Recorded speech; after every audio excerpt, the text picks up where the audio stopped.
আসসালামু আলাইকুম, শুভেচ্ছা, স্বাগতম। প্রিয় দর্শক, একটা কথা আছে যে রাখে আল্লাহ মারে কে। আল্লাহর কুদরত এবং অলৌকিকতা কাকে বলে এটা বোঝা যায় যে আল্লাহ যদি রহমত করে, আল্লাহ যদি বাঁচায়, তাহলে কেউ নাই সাধ্য যে ওইটা বিপদে ফেলা। ওইরকমই একটা নিউজ যে প্লেন ফ্লাই হওয়ার পরে প্লেনের চাক্কা খুলে গেছে। ওই চাক্কা খোলা অবস্থায় প্লেন আবারও ঢাকা এয়ারপোর্টে, হযরত শাহজালাল আন্তর্জাতিক এয়ারপোর্টে ল্যান্ড করছে এবং নিরাপদে সবাই নিরাপদে প্লেন থেকে বের হয়েছে এবং ভালো আছে। ওই ব্যাপারে সংবাদ প্রথম আলো ছেপেছে। একটি চাকা খুলে পড়লেও কিভাবে নিরাপদে নামলো বিমান। কক্সবাজার থেকে ঢাকাগামী বিমান বাংলাদেশ এয়ারলাইন্সের একটি উড়োজাহাজ উড্ডয়নের পর পেছনের একটি চাকা খুলে নিচে পড়ে গেলেও শেষ পর্যন্ত নিরাপদে অবতরণ করেছে। একটি চাকা ছাড়া বিমানটি নিরাপদে নামলো কিভাবে, স্বাভাবিকভাবে সে প্রশ্ন এসেছে অনেকের মনে। যে উড়োজাহাজটি চাকা খুলে পড়ে গেছে সেটি -8-400 মডেলের একটি উড়োজাহাজ।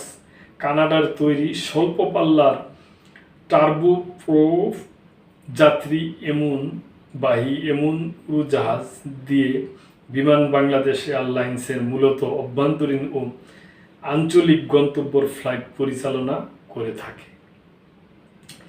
আজ শুক্রবার বেলা 1:20 কক্সবাজার থেকে ছেড়ে এসে বিজি 436 ফ্লাইটটি। এটি -8-400 মডেলের একটি উড়োজাহাজ। এতে শিশুসহ মোট 71 জন যাত্রী ছিলেন। প্রিয় দর্শক, দেখেন আল্লাহ তো রক্ষা করছে, নাইলে কি হইতো আজকে। বিমান বাংলাদেশ এয়ারলাইন্সের মহাব্যবস্থাপক ABM রওশন কবির প্রথম আলোকে বলেন, বেলা 2:20 ফ্লাইটটি হযরত শাহজালাল আন্তর্জাতিক বিমানবন্দরে জরুরি অবতরণ করতে পেরেছে। সব যাত্রীও নিরাপদে নেমেছেন। বিশেষজ্ঞরা বলেছেন, এ ধরনের ঘটনা উড়োজাহাজের জন্য জরুরি পরিস্থিতি তৈরি করে। এমন পরিস্থিতিতে উড়োজাহাজ নিরাপদে নামতে পাইলটদের দক্ষতা ও উপস্থিত বুদ্ধির উপরেই নির্ভর করে অনেক কিছু। অনেক সময় এক পাশের চাকা ক্ষতিগ্রস্ত হলে অবতরণ করতে গেলে উড়োজাহাজ কাত হয়ে রানওয়ে থেকে ছিটকে পড়তে পারে। তাই পাইলটকে নির্ধারিত গতিতে সুনির্দিষ্ট কোণে উড়োজাহাজকে রানওয়েতে নামাতে হয়, যাতে ভারসাম্য হারিয়ে বড় ধরনের দুর্ঘটনা না ঘটে। তাই এ ধরনের জরুরি অবতরণের ক্ষেত্রে রানওয়েতে জরুরি সেবাদানকারী দল প্রস্তুত থাকে। এজন্য পাইলট শুরুতেই কন্ট্রোল টাওয়ারকে জানিয়ে দেন। তখন বিমানবন্দরে ফায়ার সার্ভিস, অ্যাম্বুলেন্স ও নিরাপত্তা বাহিনী সতর্ক অবস্থানে চলে আসে। পাইলট যাত্রীদের উদ্দেশ্যে প্রয়োজনীয় নির্দেশনা ও আশ্বাস দিয়ে মনোবল ধরে রাখার চেষ্টা করেন। অবতরণ শেষে যাত্রীদের নিরাপদে দ্রুত নামিয়ে আনা হয়। বিমানের এক পাইলট প্রথম আলোকে বলেন, কক্সবাজার থেকে আসা উড়োজাহাজটির পেছনের এক পাশের দুটি চাকার মধ্যে একটি খুলে পড়ে যায়। কি ভয়াবহ ব্যাপার! ফলে পাইলট অন্য পাশের দুই চাকার উপর ভর বেশি দিয়ে রানওয়েতে অবতরণ করে। এক্ষেত্রে পাইলটের দক্ষতা মূল ভূমিকা রেখেছে।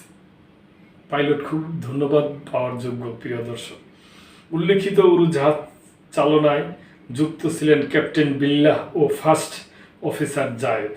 বিমানের ফেসবুক পেজে তাদের ব্যাপক প্রশংসা করে একটি পোস্ট করা হয়েছে। তবে ওই পোস্টের নিচে কেউ লিখেছেন, এটা যান্ত্রিক ত্রুটি নয়, কর্তৃপক্ষের অবহেলা। তবে বিমান সংশ্লিষ্ট একাধিক সূত্র বলেছে, এই ঘটনার মধ্য দিয়ে বিমানের রক্ষণাবেক্ষণ ও প্রকৌশল শাখার গাফলতির একটা ভয়াবহ চিত্র প্রকাশ পেয়েছে। এটাও দর্শক অমূলক নয়। আমার মতে সরকারের ব্যাপারটা ভালো মতো খতিয়ে দেখা উচিত এবং উপযুক্ত ব্যবস্থা নেওয়া উচিত। বিমানের ঊর্ধ্বতন এক কর্মকর্তা নাম প্রকাশ না করার শর্তে প্রথম আলোকে বলেন, কয়েক মাস আগে বিমানের প্রকৌশলীদের চাকরির বয়সসীমা বাড়ানো হয়েছে, পাশাপাশি তাদের সুযোগ সুবিধা বাড়ানো হয়েছে। যেখানে তাদের আরও দক্ষতার সঙ্গে বিমানের রক্ষণাবেক্ষণ করার কথা। উল্টো তাদের ব্যর্থতার কারণে আকাশ থেকে বিমানের চাকা খুলে পড়েছে। এই ঘটনা বিমানের ভাবমূর্তিতে বড় ধরনের নেতিবাচক প্রভাব ফেলতে পারে বলে আশঙ্কা করছেন ওই কর্মকর্তা। আরেক কর্মকর্তার ভাষ্য, 5ই আগস্টের পর দেশে অনেক পরিবর্তন হলেও বিমান বাংলাদেশ এয়ারলাইন্সে কোনো সংস্কার হয়নি। প্রতিষ্ঠানটিকে যোগ্য নেতৃত্বে এগিয়ে নেওয়ার কোনো লক্ষণও নেই।